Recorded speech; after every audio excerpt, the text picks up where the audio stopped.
Ese wigeze wibaza impamvu abantu bamwe bagira imbaraga zidasanzwe bagahora bashaka gutsinda no kuba imbere y'abandi? Ese hari isano iri hagati y'ukwezi umuntu yavukiyemo n'imico ye?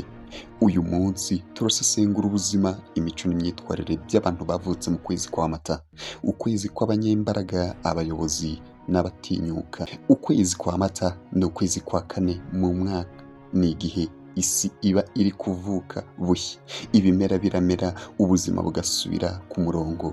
Ni ukwezi kuzirikana imbaraga, gutangira bushya n'icyizere. Ubumenyi bw'inyenyeri astrology, uku kwezi kugabanyijemo ibice bibiri: Aries guhera mu kwezi kwa 21 Werurwe kugera ku tariki ya 19 Mata. Taurus ni tariki 20 Mata kugera 20 Gicurasi. Aries bazwiho kuba abanyembaraga, batinyuka, naho Taurus bakaba abantu batuje ariko bakomeye kandi bihangana. Hano tugiye kurebera hamwe imico y'abantu bavutse mu kwezi kwa Mata, turebe imico, imyitwarire ndetse na bimwe bibaranga. Bana natwe, niba ubanye natwe bwa mbere ibuka kuri subscribe kuri Kristo Info.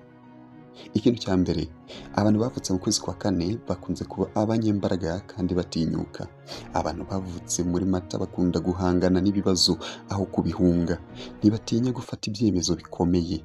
Ahangaha abantu bavutse mu kwa kane ni abantu uzasanga nyine bakunze kuba abanyembaraga, abantu batinyuka ndetse bakaba batangira ibintu bundi bushya. Bashobora kuba bafata icyemezo kuko ntibatinya, niba abantu badahunga ibibazo ahubwo nyine uba usanga babisatira nta bwoba. Ikintu cya kabiri, bakunze kuba abayobozi kavukire cyangwa se abantu bafite ubushobozi bwo kuyobora abandi. Akenshi nibo bafata iya mbere mu mirimo cyangwa mu matsinda. Uzasanga aba bantu ari ibintu bikunze kubazaho cyane ndetse nta mbaraga nyinshi babishyizemo. Abantu bavutse mu kwezi kwa Mata bakunze kuba abayobozi kavukire ndetse ugasanga muri bo bifitemo ubushobozi kuyobora abandi, akenshi bagafata iya mbere mu mirimo. Ikintu cya gatatu, abantu bavutse mu kwezi kwa Mata bakunda by'ukuri. Iyo bakunze bakunda byimazeyo, ariko iyo bababaye barababara cyane. Ni ba bantu nyine ibintu byabo bari cyane. Ni abantu bagira urukundo rwabo rwinshi ariko nanone bababara urukundo rwabo nyine ugasanga rwagiye, bakababara cyane ndetse bakagira agahinda.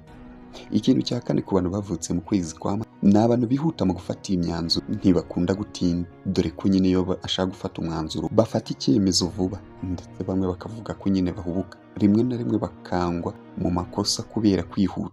Ibi ni ibintu abantu benshi uzasanga bari kubiziza abantu bavutse mu kwezi kwa Mata, kubera ko barihuta cyane mu gufata icyemezo no gufata imyanzuro, bafata icyemezo vuba vuba. Ni ba bantu bashobora gufata icyemezo badatekereje kangahe, kubera ko nyine muri bo baba bumva ko bafite responsibility bo ubwabo bigenga.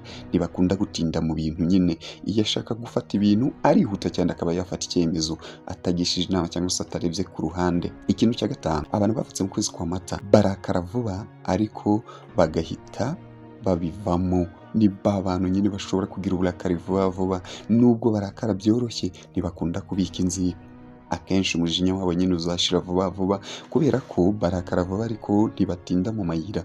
Usanga nyine ni ba bantu ngo bakomeje kubika inzika, bakomeje kurakara, batunze bageze iriya oya.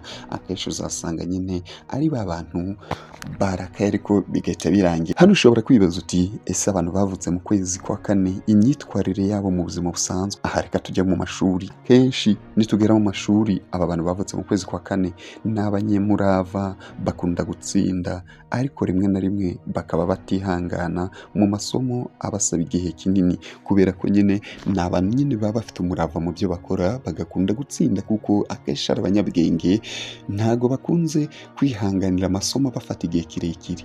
Birumvikana ko nyine bararambirwa iyo bari mu ishuri. Akenshi abantu bavutse mu kwezi kwa Mata mu kazi, abangaba mu bijyanye n'akazi, iyo bari mu kazi kabo ka buri munsi, ni abakozi beza cyane, dore ko bazi guhanga udushya, cyane cyane mu myanya ibasaba kuyobora, gufata ibyemezo, guhanga udushya. Kubera ko abangaba muri bo, abantu bavutse mu kwezi kwa Mata bifitemo impano yo kuyobora, bifitemo impano yo kuyobora karemano, ndetse bazi gufata ibyemezo, kubera ko niba abandi bafata ibyemezo batabanje guca ku ruhande no kugisha inama henshi cyane, bakunze guhanga udushya mu byo bakora kubera ko bifitemo innovation mu mirimo yabo ya buri munsi. ndetse abantu bavutse mu kwezi kwa kane mu bijyanye n'urukundo bakunda urukundo rufite ukuri n'amarangamutima, kubera ko bo iyo bakunze baba bakunze, akenshi ntibakunze kujarajara, ntibakunda gukina n'imitima y'abandi, ntibakunze gukina n'amarangamutima y'abandi.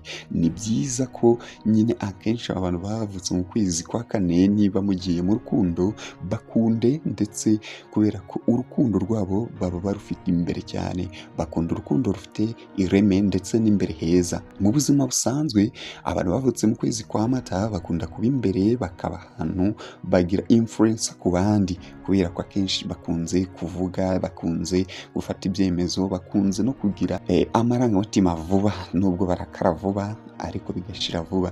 Ibyiza n'ibibi by'abantu bavutse mu kwezi kwa Mata, abantu bavutse mu kwezi kwa Mata ibyiza byabo ni uguhangana n'ibibazo, kubera ko nyine ntibacika intege, ni abantu bagira ubutwari, baba bafite imbaraga, ndetse akaba ari abantu b'intwari cyane ushobora kwiyambaza.